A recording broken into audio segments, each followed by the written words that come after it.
کچھ دن پہلے IMF نے ہمیں بتایا کہ پاکستان میں ہر وہ انڈیکیٹر آن ہے جس کی وجہ سے کرپشن ہوتی ہے اور انڈیکیٹ کی جاتی ہے۔ اگر کوئی شخص پاکستان کے اکنامک فریم ورک کو تھوڑا سا بھی جانتا ہے یا پھر اس نے بزنس میں کنٹریبیوٹ کیا ہے پاکستان میں، تو اس کو پتہ ہوگا کہ پاکستان میں کس لیول پر سسٹمیٹک سٹرکچر میں کرپشن ہو رہی ہے اور اس کا اسکیل کتنا بڑا ہے۔ انٹرنیشنل مانیٹری فنڈ یعنی IMF کی طرف سے 186 پیجز پر مشتمل governance and corruption diagnostic assessment report جو کہ اگست میں پاکستان کو رسیو ہوتی ہے، اس کو پہلے تو 3 مہینے تک ہائیڈ کیا جاتا ہے، بعد میں IMF کی شرط پر کہ اس کو جب تک پبلک نہیں کریں گے آپ کو دسمبر کی انسٹالمنٹ نہیں ملے گی، جو کہ $1.2 بلین کی انسٹالمنٹ ہے، یعنی $1.2 بلین کا بیل آؤٹ تب ہوگا جب آپ اس کو پبلک کریں گے، اور یہ نومبر کے اینڈ پہ جا کر پبلک ہوتی ہے، جبکہ 9 دسمبر کو بیل آؤٹ ملنا تھا۔ یہ چارج شیٹ جس میں IMF نے 5,500 کھرب روپے کی کرپشن یعنی 5 ٹریلین کی کرپشن کو آئیڈینٹیفائی کیا ہے،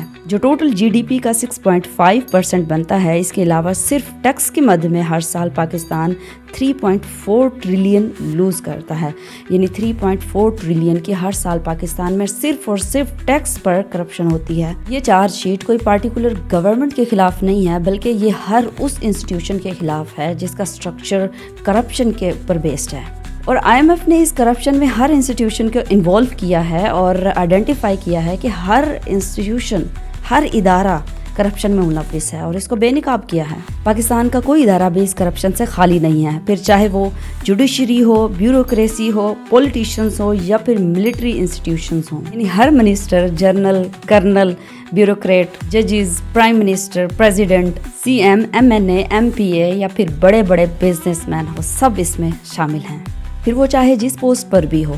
everyone is busy making huge amount of money despite کہ پاکستان کی اسٹیٹ جو ہے وہ بھی میٹر کرتی ہے۔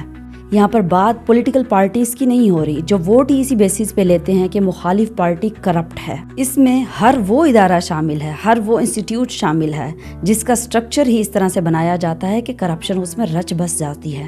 اب سوال یہاں پر یہ ہے کہ یہ کرپشن کو پرفارم کیسے کیا جاتا ہے؟ آخر کوئی تو میتھڈ ہوگا، کوئی تو طریقہ ہوگا جس کی بیسس پہ یہ کرپشن کی جاتی ہے۔ $1.2 بلین آتے ہیں IMF کی طرف سے، بیل آؤٹ ہوتا ہے اور 5 ٹریلین اپنے اکاؤنٹس میں ٹرانسفر کر لیا جاتا ہے۔ ایسے نہیں، بالکل ایسے نہیں ہوتا۔ آئیے سمجھتے ہیں۔ IMF کی طرف سے کہا گیا کہ ساری پولیٹیکل پارٹیز کرپٹ ہیں، چور ہیں، اور اس میں کوئی شک بھی نہیں ہے، ساری کی ساری پولیٹیکل پارٹیز چور ہیں اور یہ کرپشن کرتی ہیں، پھر چاہے PMLN ہو، PTI ہو یا پھر PPP ہو، سب کرپٹ ہیں، اور پھر یہ ایک دوسرے کو بھی کرپٹ کہتی ہیں، اور یہی کرپٹ کھیل کر ووٹ اکٹھے کیے جاتے ہیں اور ایک دوسرے کو باریاں دی جاتی ہیں حکومت میں آنے کی۔ لیکن کسی نے آج تک یہ نہیں بتایا، کسی پولیٹیکل پارٹی نے، IMF نے یا پھر NAB نے، کسی نے بھی آج تک یہ نہیں بتایا کہ یہ پرفارم کیسے کرتے ہیں کرپشن کو، تاکہ اس سٹرکچر کو درست کیا جائے اور پھر جا کر کرپشن دور ہو۔ ہاں، اگر یہ پولیٹیکل پارٹیز بتا دیں کہ یہ کیسے پرفارم کرتے ہیں، تو پھر ان پولیٹیکل پارٹیز میں جو ٹھیکیدار ہیں بڑے بڑے، جو الیکشن کی کیمپینز کو چلاتے ہیں اور ووٹ اکٹھے کر کے دیتے ہیں، وہ الیکشن کی کیمپینز کو کیسے رن کریں گے؟ یہ وہی انفلوئنشل انٹیٹیز ہوتی ہیں جو MNA اور MPA سے ڈائریکٹلی ٹھیکے لیتے ہیں، ڈیولپمنٹس پروجیکٹس کو لیتے ہیں، لیکن کوئی بھی ان سے پوچھنے والا نہیں ہوتا کہ یہ جو پروجیکٹ ہے حکومت کی طرف سے، MNA MPA کی طرف سے کس ٹھیکیدار کو دیا گیا ہے اور کیسے دیا گیا ہے،